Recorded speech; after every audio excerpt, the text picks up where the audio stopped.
Every year, around New Year's Eve, I like to make a painting with a bunch of the characters and themes in it I've made for that year.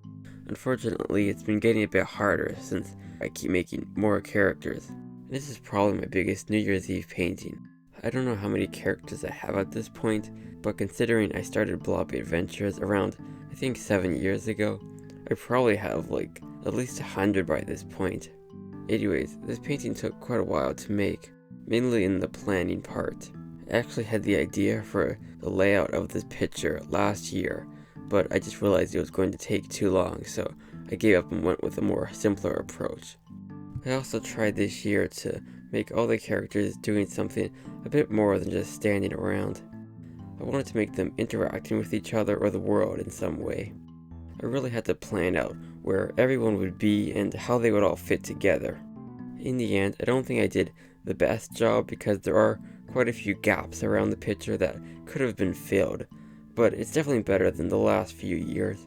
And in the end, I was able to fit all of the important characters together that I could without breaking any stories, since I do have plans for, where all these characters would be in the world and which ones could meet together and which ones couldn't.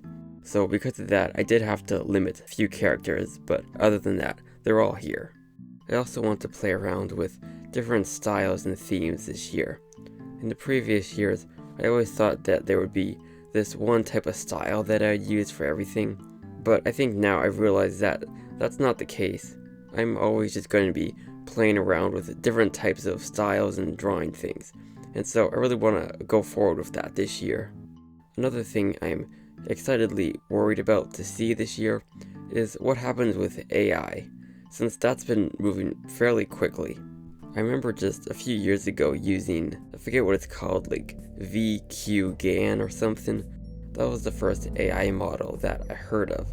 And I remember at the time I thought it was crazy that an AI could actually make pictures, even when it was kind of impossible to see what the picture even really was, because it was just a mess of different places and objects. It still was just amazing to me that AI could do it. And now AI has progressed so much more. Like, there are many AI pictures that you can't tell if they're AI or not. Though, luckily, a lot of the more stylized AI pictures are pretty obvious. They all have this perfect, smooth light to them, and everything is rendered absolutely perfectly. Nothing that a human could do in a reasonable amount of time. But also, there's now AI videos that I think is a fairly recent thing that's happened. I know because I've been seeing that on YouTube a lot. There's been a lot of AI YouTube channels of people hoping to make videos just by using AI. I could see how it's possible that some channels might do this right, but for the most part, I can't really see this being a good YouTube strategy. At least not if you're really serious about making videos. I just can't imagine how interesting it would be to watch a video by AI. A lot of the reason people like watching videos, I think, at least for me, is because there's a real person behind it. Having something like an AI voice, even if it sounds like it's a real person talking, and even if the things they're saying sound like a reasonable thing a person would say, I don't know, it doesn't have that life behind it. I can't see how that would be that interesting. And I think for the most part, other people agree, since I haven't seen any of these channels actually do that well. Especially with how many people are trying to make them, I just can't see this really being a thing that works out. I'm also curious to see if this year AI 3D models become a thing. I know there are some things currently in development for that type of stuff, like for an AI to generate a model for you for Blender or something, instead of you having to make it. I don't know how well these models would be made. I feel like some of the topology might be off and messy and just kind of hard to use. But if they are well made, that would definitely be helpful for me, since games require quite a lot of different models and things, so having an AI do some of the work would be helpful. Though again, I can't really see it being that realistic of an option. I know I tried playing around with generating textures and stuff for games with AI a bit ago, but that never really worked out for me because by the time you type in something and try to get the perspective right and have it look good and not too grainy or perfect or anything. It'd be faster to just draw it, at least for me. So I've completely given up using any type of AI textures for my games. And apparently this is kind of the case with other people too. A lot of people who make games have tried using AI textures, but there's just something about it that you can't capture with AI art. A lot of the things that make a painting look good is all the imperfections and brush strokes. So until AI gets better at replicating that human, messy, painted look, I don't think it's really going to be an option for me or most game developers. Though, when it comes to realistic textures, it might be. It is really good at replicating photorealistic pictures, especially now.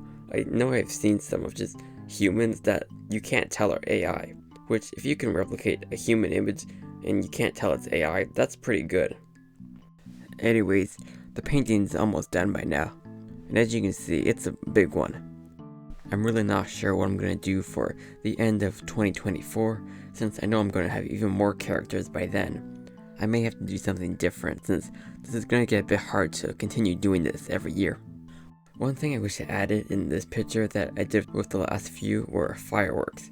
I feel like that's always a big thing around New Year's Eve, but because of the angle of this, I just couldn't get them. I tried to add kind of like this blue light near the top to kind of indicate that there might be some stuff going on in the sky, but you can't really get that feeling. I feel like it might be possible to try to add some colors like reflecting the fireworks, but I'm not quite a good enough artist yet to do that. Maybe next year. Maybe I could also do something like add water reflecting the fireworks. That might work. One thing I wish I did more of with this picture was adding more holiday things. As I said before, I like trying to incorporate a lot of the different holidays into these final images, since, you know, it's kind of like a collection of everything that's happened that year, and I really don't have that much, like, holiday things here. There's a pumpkin on the left for Halloween, a heart in the top right for Valentine's Day, there's a pot of clovers on the left for St. Patrick's Day, but like there really isn't that much. It gets tricky to fit everything in, but that's something I want to do for next year. Make sure I have a lot more themed holiday stuff around. And now, hopefully, I don't forget to add jam to every painting I make this year. This might be a bit tricky.